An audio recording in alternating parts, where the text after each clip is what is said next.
Akhirnya, kolam baptisan, saya percaya ini menjadi kolam kesembuhan. Kolamnya sudah selesai. Sudah banyak banget orang-orang yang meminta pelayanan baptisan. Jadi kolam baptisan ini kita kasih nama kolam kesembuhan. Saya menggunakan konsep penginjilan lintas budaya supaya cara menginjil ini menyatakan kasih dan kuasa Tuhan Yesus itu dapat diterima oleh khalayak umum, karena saya turun ke jalan bukan dalam lingkup gereja. Shalom, salam sejahtera dalam kasih Tuhan kita Yesus Kristus. Jumpa kembali dengan saya Pendeta Berton Nababan. Saya menyapa Bapak Ibu Saudara dimanapun berada. Apa kabarnya? Saya tetap berharap dan berdoa Bapak Ibu Saudara dalam keadaan sehat-sehat. Saudaraku yang dikasihi oleh Tuhan, pada kesempatan ini secara khusus saya akan membahas ulasan penting dan menarik, praktis sederhana dengan judul Pastor Andi Simon bongkar arti kolam kesembuhan yang ditentang tegas oleh Pendeta Dr. Insinyur Mangapul Sagala MTH. Saudaraku yang dikasihi Tuhan, sebelum saya lebih jauh untuk mengulas hal ini, ada baiknya kita saksikan dulu tayangan berikut ini. Akhirnya, kolam baptisan, saya percaya ini menjadi kolam kesembuhan, kolam Bethesda yang pernah terjadi ribuan tahun yang lalu di Yerusalem. Secara spiritual, saya percaya bahwa setiap orang yang terima Yesus dibaptiskan bukan hanya lahir kembali, namanya tercatat kitab kehidupan, tetapi dia akan mengalami sesuatu yang ilahi, seperti anak bayi yang baru lahir, ketika dia berbeban berat, hidup dalam dosa, dibaptiskan dalam nama Yesus, ada kesembuhan ilahi, dia keluar dari air itu. Roma 6 berkata, seperti dia mati dan bangkit kembali, bangkit dalam kehidupan yang baru. Sudah melihat Matius pasal 3, bagaimana peristiwa ketika Tuhan Yesus dibaptiskan, langit terbuka, hidup yang baru. Bicara soal perkenanan Tuhan. Ketika Tuhan kasih perkenanan kepada manusia, apa sih yang mustahil? Lalu di sana ada merpati, sebuah simbol dari Roh Kudus, turun bicara soal benih yang lama, benih dosa, termasuk dosa, turunan, penyakit turunan, clear in Jesus name. Lalu ada benih yang baru, benih dosa, tempatnya di api neraka. Tapi benih surgawi, tempatnya one day ketika bumi ini kita tinggalkan dan kita kembali kepada Sang Pencipta, yakin masuk surga karena benihnya udah beda. Lalu ada suara, engkaulah pribadi anak yang dikasihi oleh Bapa. Kok bisa, Pastor? Itu kan ngomong kepada Tuhan Yesus. Iya, tapi jangan lupa hal ini. Tuhan Yesus datang untuk apa? Untuk menunjukkan kasih Bapa kepada dunia ini. Bahkan dia rela mati. Bapa mengutus putranya yang tunggal, bukan untuk menghakimi, tetapi untuk menyelamatkan. Yohanes 3:17. Bapa mengasihi Yesus pasti, tetapi Bapa rela mengorbankan yang terkasih, putra mahkota surgawi. Untuk apa? Renungkan, pikirkan. Untuk siapa? Untuk saudara-saudaraku terkasih dan saya dan seluruh umat manusia. Maka jangan pernah ragu-ragu. Jangan pernah buang waktu lebih lama lagi. Jangan keraskan hatimu. Datanglah kepada Yesus Kristus. Bukalah hatimu dan terimalah dia sebagai penebusmu. Yakin masuk surga. Wih, keren juga ya. Berarti YMS. Wah, bagus juga nih jadi slogan. YMS, yakin masuk surga. YMS, yakin masuk surga. YMS, yakin masuk surga. with Jesus dong. Bukan karena kehebatanku, bukan karena saya pakai topi, bukan karena kita badan gede, kurus, pendek, gemuk, tinggi, tapi karena bersama Yesus. Baik Bapak Ibu Saudara yang dikasihi oleh Tuhan, untuk lebih melengkapi informasi terkait dengan kolam baptisan yang diberi nama kolam kesembuhan dan kolam Bethesda ini, saya juga rindu menunjukkan pernyataan dari hambanya Pastor Andi Simon seperti berikut ini. Mencapai pencapaian tinggi, ada cara yang pintas, cara-cara curang, cara-cara tidak beretika, cara-cara pansos. Jadi saudara-saudara, inilah penampakannya. Kolamnya sudah selesai. Nanti ketika selesai, sudah banyak banget orang-orang yang meminta pelayanan baptisan. Ya, jadi kolam baptisan ini kita kasih nama kolam kesembuhan, kolam Bethesda. Bukan hanya itu Bapak Ibu Saudara, pada kesempatan ini supaya lebih lengkap dan komplit ulasan terkait dengan apa maksud dan tujuan dari hambanya Pastor Andi Simon menyebut kolam baptisan itu sebagai kolam kesembuhan atau kolam Bethesda. Maka dalam sebuah Zoom antara saya dengan beberapa kawan hamba Tuhan, termasuk dengan tim Pastor Andi Simon dan Pastor Andi Simon sendiri, ketika saya mengajukan sebuah pertanyaan terkait dengan kolam kesembuhan, air kesembuhan, tangga kesembuhan, jalan kesembuhan, dan lain sebagainya, kita perlu menyimak pernyataan yang penting yang pertama kali dibongkar oleh hambanya Pastor Andi Simon ketika kami mengadakan Zoom meeting. Ini dia pernyataan tegas dari hambanya Pastor Andi Simon. Memang dari awal ketika mulai pelayanan ini, hal-hal ini sudah saya perhitungkan. Ini eksklusif saya bocorkan. Perihal tentang istilah penyembuh jalanan, tangan getar-getar, lalu in Jesus name, saya menggunakan konsep penginjilan lintas budaya. Supaya cara menginjil ini menyatakan kasih dan kuasa Tuhan Yesus itu dapat diterima oleh khalayak umum. Karena saya turun ke jalan, bukan dalam lingkup gereja. Contoh bicara soal energi yang lain. Kalau kita bicara dari konsep gereja bahwa saya doakan Bapak Ibu boleh dengan kuasa Roh Kudus, mentah-mentah dia tolak. Tapi kalau saya berkata, bolehkah saya mengobati? Niscaya ada manfaatnya. Boleh. Nah, masuk di sana. Sebetulnya orang-orang yang sudah sekolah tinggi, dia harus tahu. Kalau pernah belajar teologi, saya mah ecek-ecek aja. Tapi paling tidak kita kan tahu ada namanya metode penginjilan lintas budaya. Nah ini menyangkut semuanya, termasuk air kesembuhan. Karena jujur, seperti misalnya, saya sebut saja ya, ada suku tertentu yang memang kita bisa mendekati suku itu dengan pendekatan budaya. Untuk apa saya pertahankan konsep yang saya punya, tapi menjadi batu dan tidak berbuah. Harus rela menjadi anggur yang tercurah, meskipun sakit, tetapi hasilnya untuk kemuliaan Tuhan. Amin. Amin. Baik Bapak Ibu Saudara yang dikasihi oleh Tuhan, dari semua yang sudah saya kutip yang merupakan cuplikan dari pernyataan hambanya Pastor Andi Simon, sampai ada 3 bagian di dalam video yang berbeda saya kutip dan saya tunjukkan kepada Bapak Ibu Saudara. Ada hal penting yang perlu menjadi sorotan dan perhatian kita masing-masing. Khususnya bagi orang-orang yang kontra dan tidak setuju dengan pelayanan doa, aliran kesembuhan in Jesus name dalam nama Yesus yang dikaruniakan atau dipercayakan Tuhan kepada hambanya Pastor Andi Simon dan tim.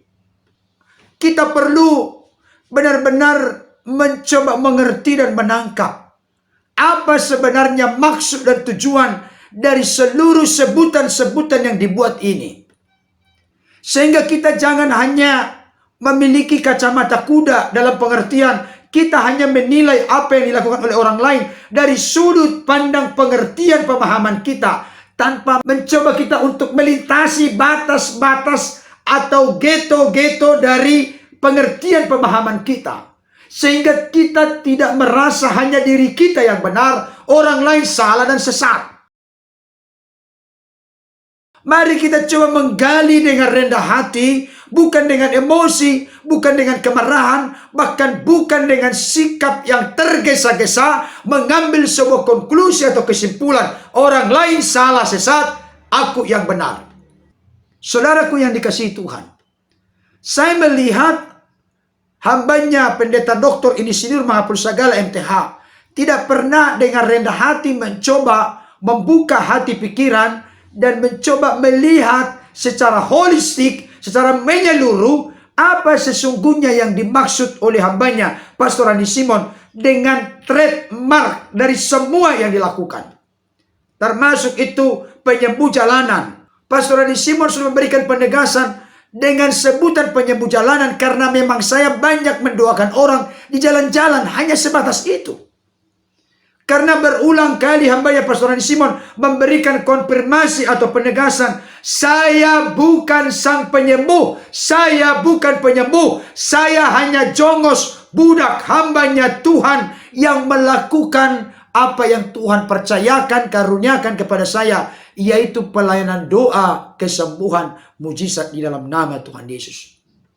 Itu merupakan ciri khas, kalau boleh dikatakan dalam bahasa marketing, sebagai nilai jual yang dihidupi, dipercayai, dilakukan dan dikerjakan oleh hambanya Pastor Randy Simon. Yang tentunya barangkali berbeda dengan spesifikasi karunia, potensi, talenta, panggilan yang Tuhan percayakan kepada hamba-hamba Tuhan lain. Bukankah karunia itu dimaksudkan Tuhan untuk saling melengkapi dalam membangun tubuh Kristus menuju kedewasaan di dalam Kristus? Oleh karena itu, sebetulnya bukan kita berupaya memberangus atau merintangi, menghalangi, menyuruh tutup pelayanan orang lain. Bukan. Tapi mari kita di tengah-tengah keunikan yang Tuhan percayakan sebagai bentuk karunia yang Tuhan sudah berikan kepada masing-masing kita, mari kita berkolaborasi satu dengan yang lain untuk saling melengkapi dalam pembangunan tubuh Kristus. Saudaraku yang dikasihi oleh Tuhan, kalau saya melihat kolam baptisan yang dibangun oleh hambanya Pastor Randy Simon, itu diberi nama atau dikasih nama kolam kesembuhan atau kolam Bethesda. Seperti yang pernah dikatakan hambanya Pastor Randy Simon, kalau ada seorang punya nama miracle, apakah dia mujizat? Apakah dia sumber mujizat? Tidak, hanya penyebutan nama saja. Ini penting Bapak Ibu Saudara. Jadi hambanya Pastor Randy Simon memberikan penegasan bahwa semua yang dilakukan bahkan dalam penyebutan-penyebutan tersebut itu hanya terkait dengan konteks pendekatan lintas budaya.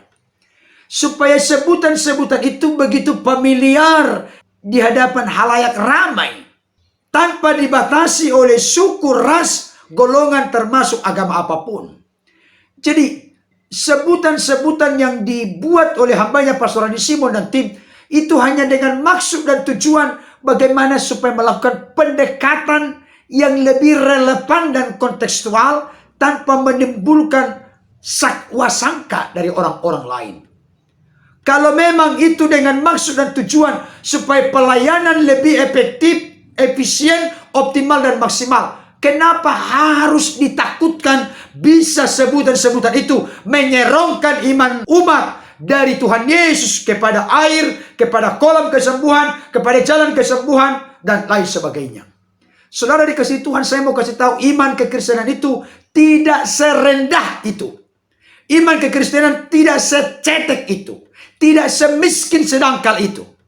Tidak serapuh itu. Lagi pula Bapak Ibu Saudara, kita perlu mengerti dan menyadari orang-orang yang datang ke sana itu bukan hanya jemaat hambanya Pastor Randy Simon.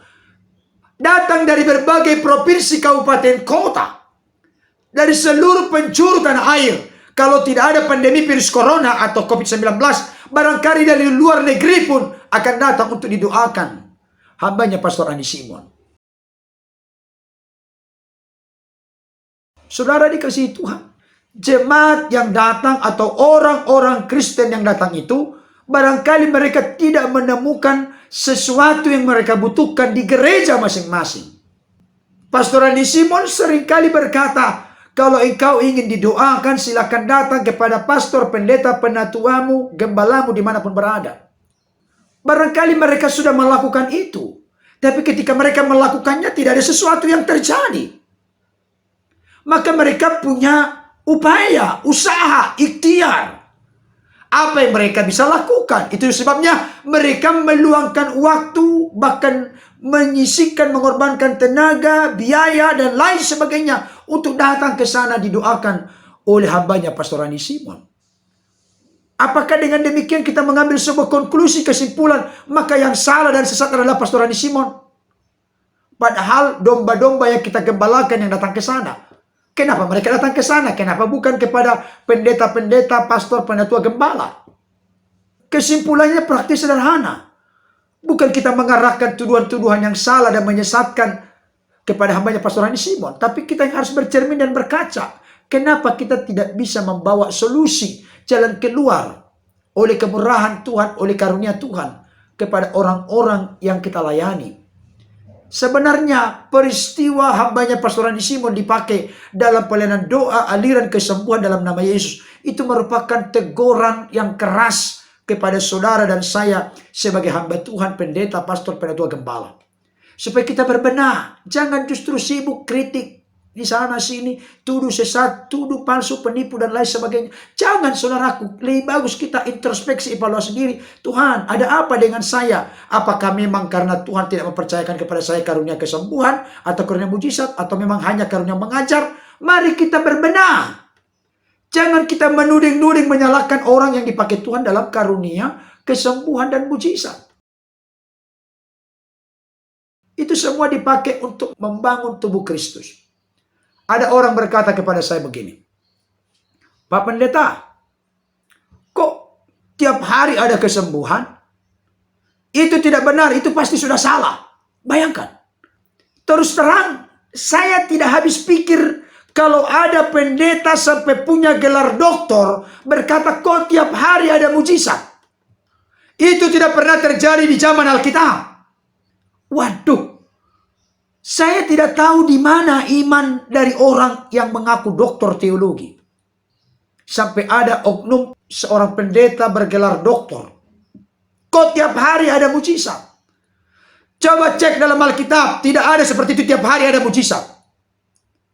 Waduh, menurut saya begitu cetek dan miskin pengertian pemahaman seperti ini.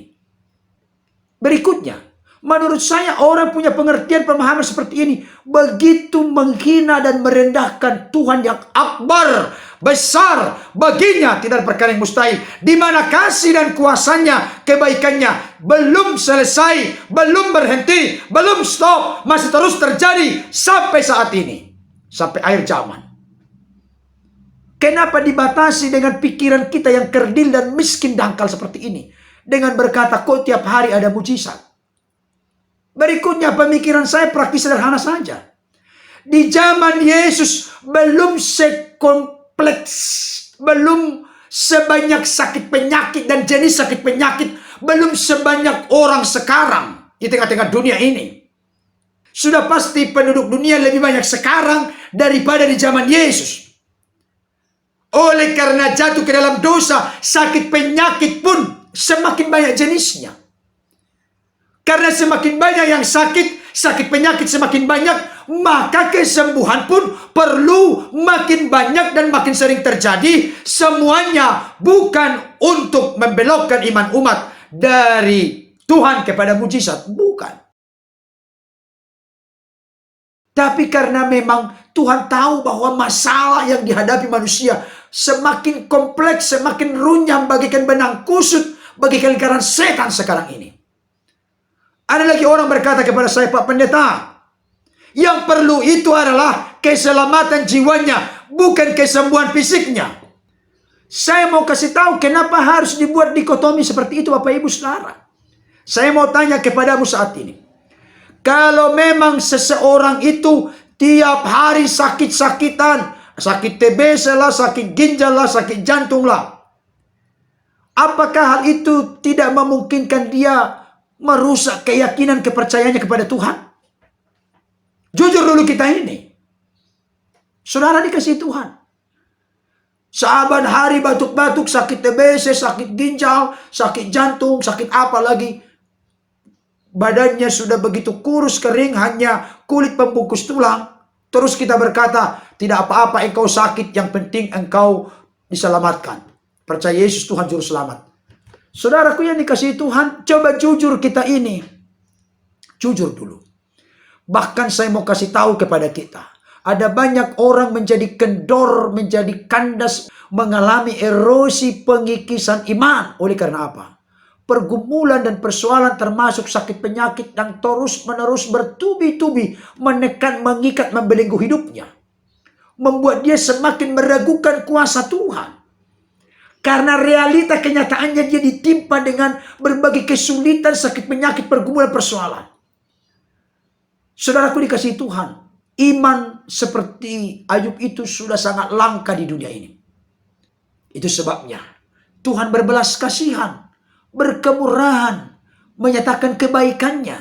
Adanya pelayanan doa, mujizat, aliran kesembuhan dalam nama Yesus melalui hambanya Pastor Andi Simon.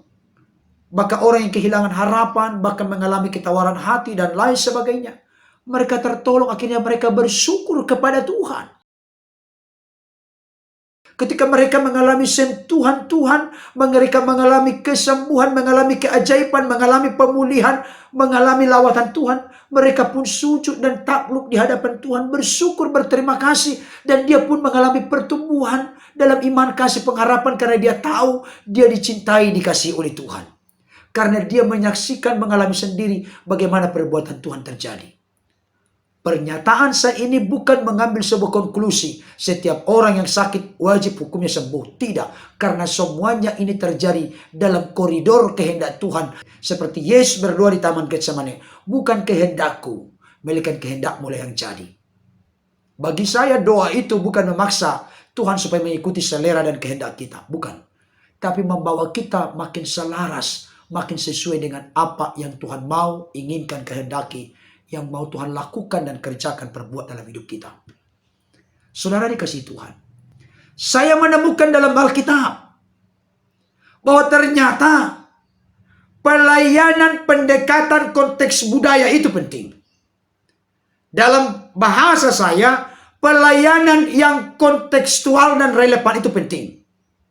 Sekalipun hal itu bukan sesuatu yang prinsip, tapi demi efektif, efisien, optimal, dan maksimalnya pelayanan, Paulus adalah seorang yang melakukan pendekatan kontekstual, pendekatan yang relevan, sehingga beliau menjadi efektif, efisien, menjadi berkat bagi banyak orang.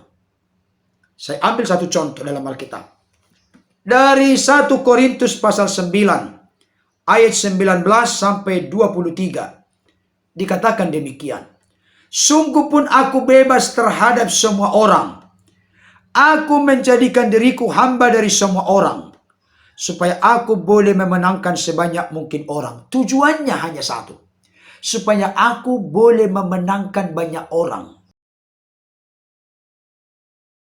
Tentunya memenangkan orang itu bukan kuat gagah dari Rasul Paulus, tapi karena karya dan pekerjaan Roh Kudus. Tapi bagaimana pendekatan itu perlu relevan, kontekstual, sehingga lebih menyentuh, lebih mengena kepada orang-orang yang akan dilayani. Rasul Paulus mau menjadi hamba bagi semua orang, sekalipun dia sebagai seorang yang bebas dan merdeka di dalam Kristus. Ayat 20. Demikianlah bagi orang Yahudi, aku menjadi seperti orang Yahudi, supaya aku memenangkan orang-orang Yahudi. Bayangkan. Bagi orang-orang Yahudi, Rasul Paulus mau seperti orang Yahudi, supaya aku memenangkan orang-orang Yahudi. Bagi orang-orang yang hidup di bawah hukum Taurat, aku menjadi seperti orang yang hidup di bawah hukum Taurat, sekalipun aku sendiri tidak hidup di bawah hukum Taurat, supaya aku dapat memenangkan mereka yang hidup di bawah hukum Taurat. Bagi orang-orang yang tidak hidup di bawah hukum Taurat, aku menjadi seperti orang yang tidak hidup di bawah hukum Taurat, sekalipun aku tidak hidup di luar hukum Allah, karena aku hidup di bawah hukum Kristus, supaya aku dapat memenangkan mereka yang tidak hidup di bawah hukum Taurat. Bagi orang-orang yang lemah, aku menjadi seperti orang yang lemah, supaya aku dapat menyelamatkan mereka yang lemah. Bagi semua orang, aku telah menjadi segala-galanya, supaya aku sedapat mungkin memenangkan beberapa orang dari antara mereka. Segala sesuatu ini aku lakukan karena Injil, supaya aku mendapat bagian dalamnya. Saudara dikasihi Tuhan, Rasul Paulus itu membuat pendekatan yang begitu relevan dan kontekstual dengan konteks keadaan orang-orang di sekelilingnya. Saya mau kasih tahu, Rasul Paulus itu punya pendirian yang begitu tegas tanpa kompromi tentang kebenaran. Tapi demi pendekatan yang kontekstual dan relevan, beliau mau menjadi hamba bagi semua orang. Seolah-olah kelihatannya dia adalah seperti seekor bunglon yang bertengger di daun hijau, warnanya hijau. Di daun warna merah, maka dia berubah merah. Bukan, saudaraku. Semua itu hanya konteks pendekatan. Bukan esensi. Bukan substansi. Saya mau kasih tahu, itulah yang dilakukan, dikerjakan, diperbuat oleh Tuhan melalui hambanya Pastor Randi Simon. Makanya saya jadi bingung. Katanya bergelar doktor, master teologi, sarjana teologi, sudah lama menjadi hamba Tuhan, sudah senior, sesepuh, tapi dalam konteks ini gagal paham. Justru menyimpulkan, ditutup saja. Baik itu Geraha YHS, termasuk Tribun Healing Center. Pelayanan yang lain boleh, tapi pelayanan kesembuhan tidak boleh. Saudaraku yang dikasihi Tuhan, itulah pernyataan dari orang-orang yang sama sekali menurut saya tidak mengerti apa yang sedang dilakukan Tuhan melalui hambanya Pastor Randi Simon. Saudaraku yang dikasihi Tuhan, Rasul Paulus menyatakan suratnya kepada jemaat Galatia, kalau engkau disunat, maka Kristus tidak akan berlaku bagimu. Perhatikan baik. Kalau engkau disunat, maka Kristus tidak akan berlaku bagimu. Tegas sekali. Tapi coba, di Kisah Para Rasul pasal 16, ayat 2-3.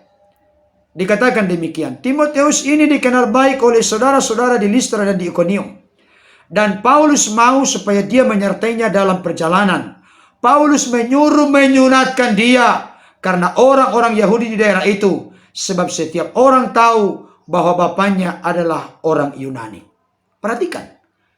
Di kitab Galatia, Paulus begitu tegas berkata, kalau engkau disunat, maka Kristus tidak akan berlaku kepadamu. Tapi di sini Rasul Paulus menyunatkan Timotius. Pertanyaannya, apakah seorang Rasul Paulus seorang yang pelin-pelan dan ambigu? Seorang yang tidak bisa dipegang kata-kata atau omongannya? Bukan, saudaraku. Dalam konteks kitab Galatia, ada oknum orang-orang tertentu yang mencoba mencapai keselamatan melalui sunat. Merupakan bagian dari hukum Taurat. Mereka mau diselamatkan melalui sunat. Dan Rasul Paulus berkata, engkau diselamatkan bukan karena sunat, tapi karena percaya menerima Yesus sebagai Tuhan dan Juru Selamat.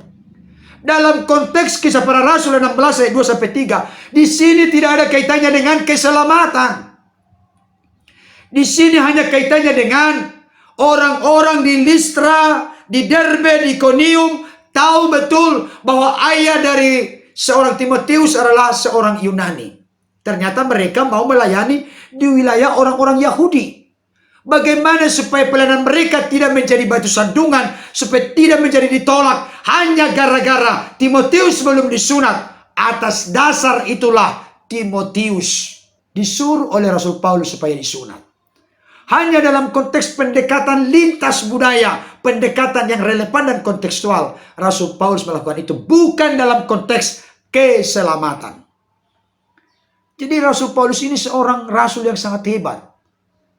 Beda dengan kita sekarang ini merasa diri paling pintar, cerdas, tapi seperti kelas hambanya Pastor Adi Simon, masa tidak bisa ditangkap, dimengerti apa yang sedang dilakukan, dikerjakan. Tugasnya hanya untuk ngerecokin, ngeributin, mengganggu pelayan orang lain.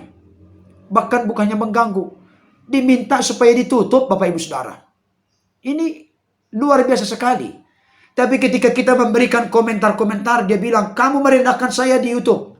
Bukan merendahkan, memberikan respon dan tanggapan atas pernyataan Anda yang menurut kita itu nyeleneh, ngawur, tidak sesuai dengan substansi yang sebenarnya.